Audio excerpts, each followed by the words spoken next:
How to change Viber notification sound.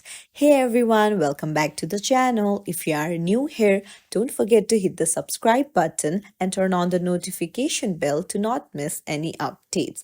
So, do you want to change the sound of notification on your Viber app? Then you're in the right place. Let's dive right in. First things first, go ahead and open up your Viber app. And then once you're there, you'll need to go to the More option in the bottom right corner of the screen.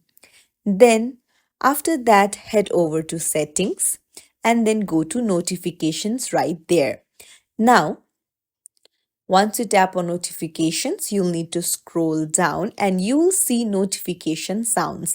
Now here are various sound options. You can just tap on it and listen to the preview and choose the one of your choice. That's it. If you found this tutorial helpful, don't forget to like and subscribe.